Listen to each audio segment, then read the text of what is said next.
तो global warming के खतरों से चिंतित है, लेकिन ठोस समाधान पर कोई नहीं पहुंच रहा। वहीं आदिवासी बहुल झाबुआ जिले के आदिवासी इन दिनों कई गांवों में जल बचाने की कवायद में जुटे हैं। ग्रामीण इस तपती दोपहरी में 45 डिग्री तापमान में पसीना बहाकर जल बचाने की जद्दोजहद में जुटे हैं। प्रकृति को बचाने के लिए आदिवासी बहुल इलाके के ग्रामीण तथाकथित समझदारों और कागज पर ग्लोबल वार्मिंग से निपटने वालों को आईना भी दिखा रहे हैं। पेश है ये रिपोर्ट। गर्मी की तपती दोपहरी में जब पारा 45 डिग्री को छू रहा है, पर्यावरण के कथित बुद्धिजीवी चिंतक अपने वातानुकूलित कमरों में बैठकर पर्यावरण बचाने की चिंताओं में डूबे हुए हैं, तो झाबुआ के 10 गांवों के सैकड़ों आदिवासी चिलचिलाती धूप में पसीना बहाकर जल संरक्षण की मुहिम में जुटे हैं। कोई पत्थर तोड़ रहा है तो कोई पत्थर जमा रहा है। ग्रामीण ये सब कुछ बिना मजदूरी के कर रहे हैं, क्योंकि उनको ये पता है कि धरती गर्म हो चुकी है। प्रकृति के संरक्षण के लिए बातों की बजाय जमीन पर काम करना जरूरी है। ग्रामीणों की माने तो उन्होंने बैठकर जल संरक्षण की कवायद शुरू की और गांव के आसपास की पहाड़ियों से आने वाले जल को बचाने की मुहिम में जुट गए, ताकि उन्हें जल के लिए जद्दोजहद न करना पड़े। तो हम शिप्रा को पुनर्जीवित करने के लिए एक प्रयासरत थे और उसी के उद्देश्य से हमें जब पता चला कि हर्ष जी कुछ न कुछ गतिविधियां करते हैं, तो उनसे हमने संपर्क किया था और पिछले साल उनको हमने एक आमंत्रण भी दिया था। तो उनसे कहा कि आप कुछ भी ऐसी गतिविधि करते हैं जिससे जल संवर्धन में मदद मिल सके, ताकि शिप्रा कोई पहाड़ी नदी नहीं है कि बर्फ पिघल के आ रहा है। यहाँ का जो ग्राउंड वाटर लेवल डाउन हुआ पिछले 20, 25, 30, 50 सालों में, उसकी वजह से आज इस स्थिति में पहुंची। तो कैसे उसको इम्प्रूव किया जा सकता, तो उनको हमने एक टेक्निकल एडवाइजर की तरह बुलाया था। तो उन्होंने फिर यहाँ आज हमको बुलाया था कि आप देखिए कैसे काम हो रहा है, ताकि आप उस दिशा में काम करना चाहते हैं तो आपको निश्चित रूप से एक आइडिया भी लगेगा, आप लोगों को भी गाइड कर सकेंगे और आपके अंदर एक विश्वास लगेगा कि ये काम संभव है, हम पुनर्जीवित शिप्रा को कर सकते हैं। कैसा लगा सर आपको? अद्भुत। मैं यही कल्पना करता हूँ कि इसका 1%, क्योंकि यहाँ 10,000 की मैंने अभी पूछा कितनी आबादी है, तो 10,000 के गांव की आबादी, जिसमें ये 50 से 100 लोग लगभग डेली आ रहे हैं। जो धरती माता में जो गर्मी ज़्यादा हो रही, तो पानी रोकने से धरती माता ठंडी होगा और ठंडी होगा तो कुआं और नाला में पानी जाएगा, पेड़ पौधा भी लगेगा और गांव में हरा भरा भी रहेगा। ये हमारा मन में भाव। खेड़ा इकलौता गांव नहीं है जहां के आदिवासी अपने अपने गांवों में जल बचाने की कवायद में जुटे हैं और इस भीषण गर्मी में पसीना बहा रहे हैं, बल्कि जिले के साज, छागोला, सेमलपाड़ा, घाटियां सहित 10 गांवों में इस तरह के तालाब बन रहे हैं। समय की टीम इन सभी जगहों पर गई और श्रमदान कर तालाब बना रहे आदिवासियों से बात की। सभी का ये कहना है कि झाबुआ में गर्मी बढ़ रही है, पानी कम हो रहा है, जंगल कम हो रहे हैं, लिहाजा इन हालातों को बदलने के लिए हमने जन भागीदारी से जल बचाने के लिए तालाब बनाने शुरू किए। ग्रामीणों की माने तो ग्रामीण दोपहर का खाना साथ लेकर आते हैं और दिन भर मेहनत करते हैं। वर्षों से ये बात ध्यान में आ रही थी कि झाबुआ जैसे पूरे वनांचल में लगातार पानी की कमी होती जा रही है, लगातार गर्मी बढ़ती जा रही है, लगातार वन कम होते जा रहे हैं और इसको ध्यान में रखते हुए कि पानी की मात्रा बढ़े, जंगल हो, पर्यावरण बहुत अच्छे से हो, इस उद्देश्य को ध्यान में रखकर हम लोगों ने गांव-गांव में जन सहयोग से तालाब और पानी रोकने का और जंगल लगाने के काम की शुरुआत करी है। इस खेड़ा गांव में हम लोगों ने यहाँ पर जन सहयोग से काम की शुरुआत करी। लगभग 36 दिन हो गए, लगातार रोजाना 40-50 अलग अलग घर के लोग यहाँ पर आते हैं, अपना खाना लेकर आते हैं, अपने साधन लेकर आते हैं, काम करते हैं और चले जाते हैं।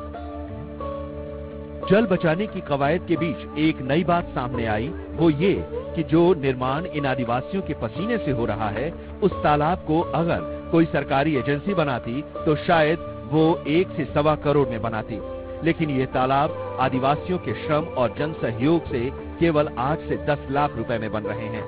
इस तरह से ये तालाब शासन का रुपया भी बचा रही है और गुणवत्ता भी बेहतर है। आदिवासियों के ग्राम इंजीनियर कहते हैं कि सब कुछ जन सहभागिता से ही संभव हुआ है।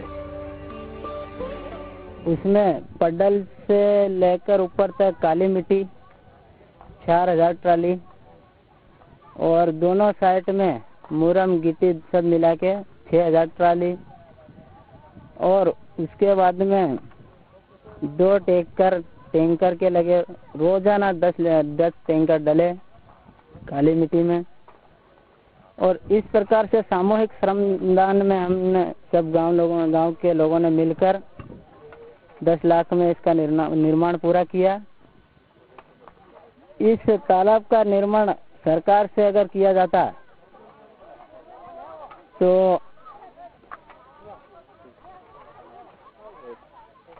एक 1.25 करोड़ की लागत थी इसमें।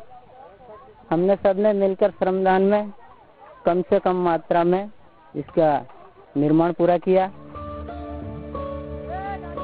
झाबुआ जिले में जल बचाने की इस जनजातीय जद्दोजहद को सामाजिक जानकार एक सकारात्मक नजरिए से देखते हैं। ऐसे जानकार कहते हैं कि ये आदिवासियों की स्वाभाविक जन चेतना है।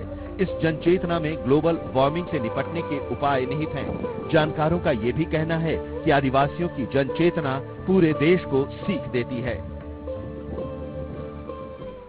सारा काम करते हैं और खास करके पानी रोकने के लिए यहाँ पे जितने लोग आए, मौन 1.5 महीने से चल रहा है ये काम।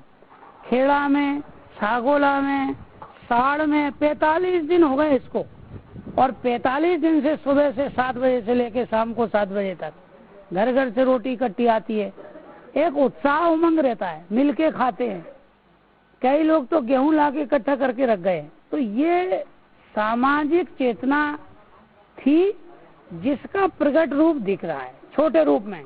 यदि अब हमारे भारत की एक सामूहिक चेतना जगाई जाए तो गांव के लोग मिलके, सरकार मिलके, सामाजिक संस्थाएं मिलके अपने देश को पर्यावरण में सबसे अग्रणी बना सकते। पर्यावरण सुरक्षा का ये सबसे अनुकरणीय उदाहरण देखने को मिल रहा है।